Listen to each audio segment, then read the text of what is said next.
A Passageira da Chuva.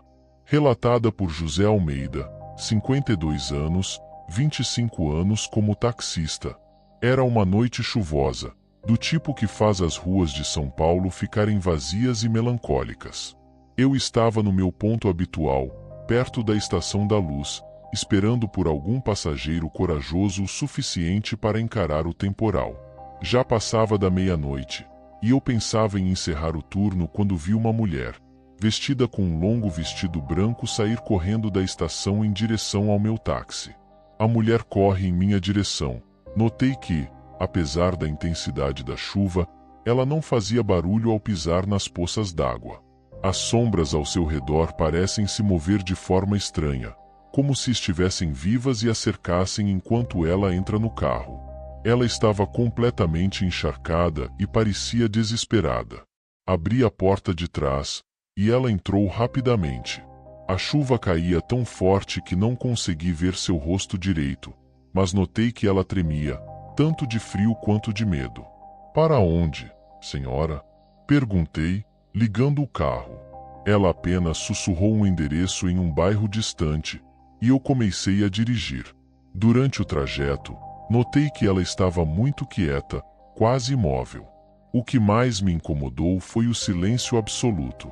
Nem mesmo o som da respiração dela eu conseguia ouvir. Enquanto dirigia, o meu espelho retrovisor começa a embaçar lentamente, e eu sinto uma queda brusca na temperatura. O rádio do táxi, mesmo desligado, começa a captar estática, intercalada com sussurros indecifráveis.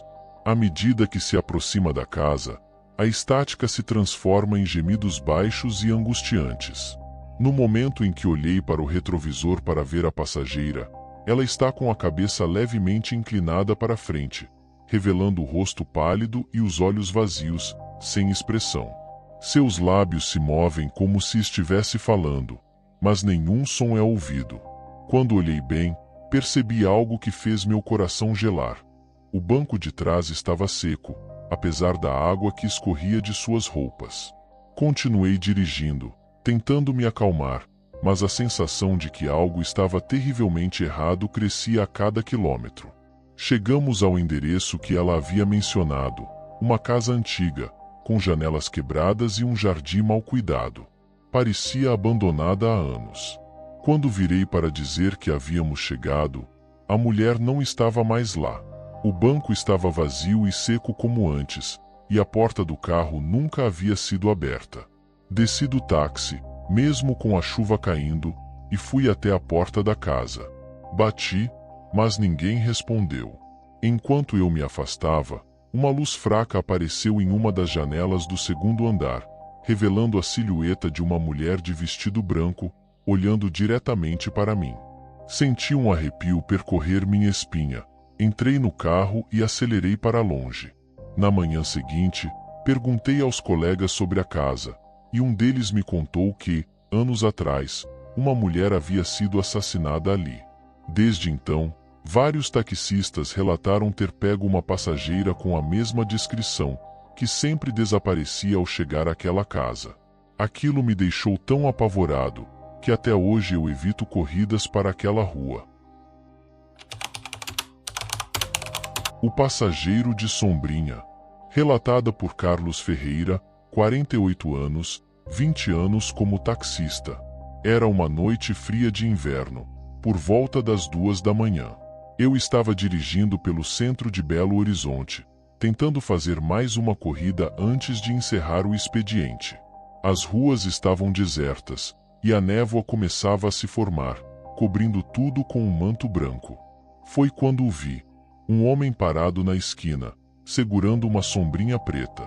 Parei o táxi ao lado dele, e ele entrou sem dizer uma palavra. Era um homem de meia idade, vestindo um terno antigo, do tipo que se usava décadas atrás. Perguntei para onde ele queria ir, e ele respondeu com uma voz baixa e rouca: "Cemitério da Saudade." Estranhei o pedido, mas não recusei. Notei, enquanto dirigia, que o terno do passageiro estava molhado, mas a água não parecia escorrer. Ao invés disso, as gotas se moviam pelo tecido de forma contrária à gravidade, subindo em direção aos ombros e evaporando no ar, formando um leve vapor. O ar dentro do táxi se tornou denso e difícil de respirar, como se o oxigênio estivesse sendo sugado lentamente. O som do motor se torna abafado, e eu comecei a ouvir um som rítmico, como o tic-tac de um relógio, que parecia vir de dentro do próprio peito. Quando tentei ligar o rádio para me distrair, ouvi apenas uma voz feminina chorando baixinho. O caminho até o cemitério era longo e sinuoso, passando por ruas escuras e quase desertas. O homem ficou em silêncio o tempo todo, apenas segurando firmemente a sombrinha. Quando nos aproximamos do cemitério, ele finalmente quebrou o silêncio. Perdi algo importante aqui, há muito tempo, disse, sem desviar os olhos da estrada. Sinto muito, respondi, sem saber o que mais dizer. Quando chegamos ao cemitério, ele pediu para parar na entrada principal. Eu olhei para ele pelo retrovisor e vi algo que me deixou perplexo. Seus olhos estavam cheios de lágrimas. Ele pagou a corrida com notas velhas, que pareciam fora de circulação, e saiu do carro. Ficou parado na frente do cemitério, olhando para dentro, como se estivesse esperando por alguém. Percebi que as sombras das árvores pareciam se esticar de maneira antinatural, como se tentassem alcançar o passageiro. O portão de ferro, velho e enferrujado, se abre lentamente com um gemido alto, sem que ninguém o toque.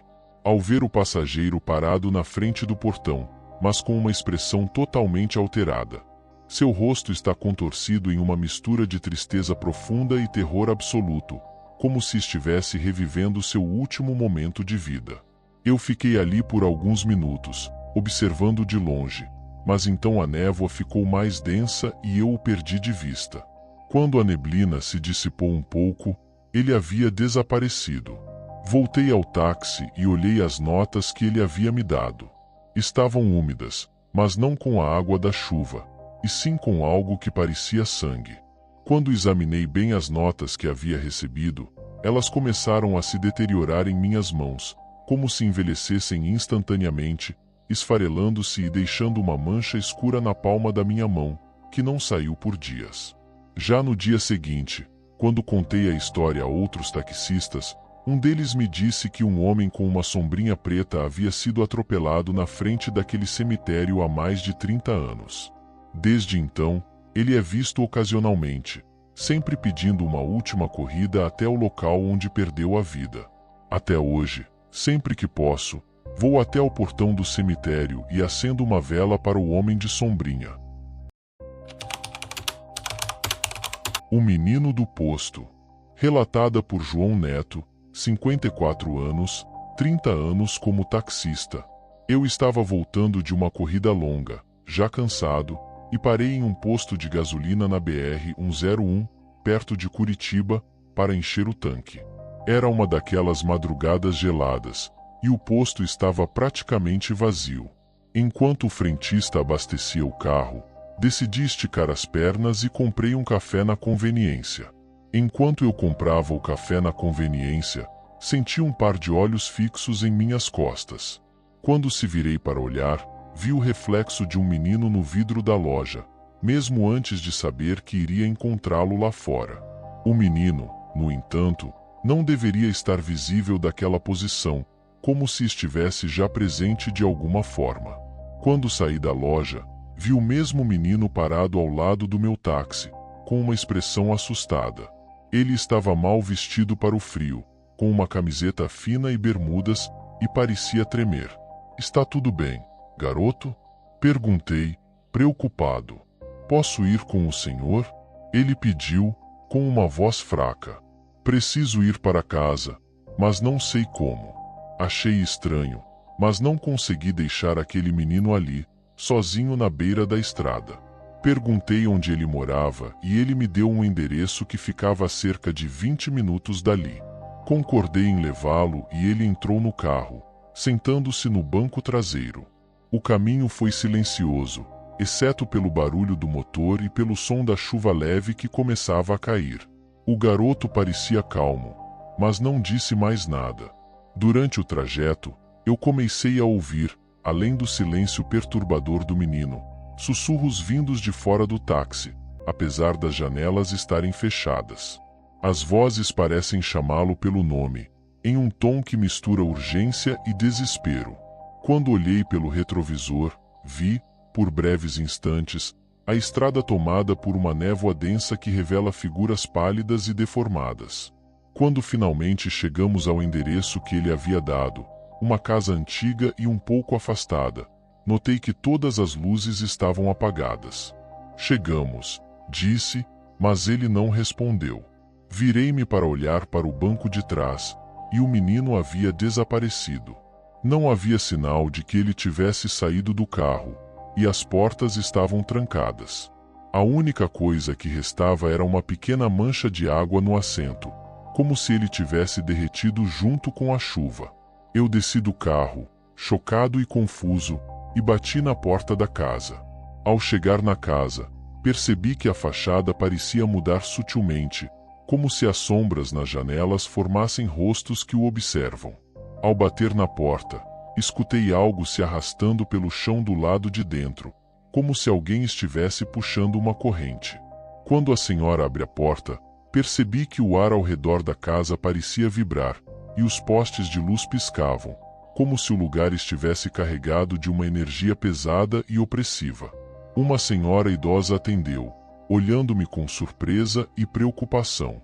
Desculpe incomodar a essa hora, mas trouxe um menino até aqui. Ele disse que morava aqui. A mulher me olhou com uma expressão triste.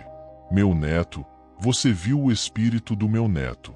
Ele morreu há 3 anos. Foi atropelado por um caminhão perto daquele posto onde você o encontrou.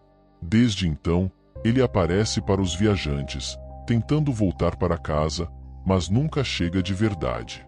Quando a senhora me revelou que o menino morreu há anos, senti um calafrio percorrer minha espinha, e a imagem do menino passa diante de meus olhos novamente, como um flash, mas desta vez ele está coberto de sangue e com uma expressão de dor intensa, seus olhos implorando por algo que João não consegue compreender. Saí dali sem conseguir dizer uma palavra, ainda tentando processar o que havia acontecido. Voltei ao posto algumas semanas depois, e o frentista me disse que eu não era o primeiro a contar essa história. Outros motoristas também tinham visto o menino ao longo dos anos, todos buscando ajudá-lo a voltar para casa, sem saber que ele já não pertencia mais a este mundo.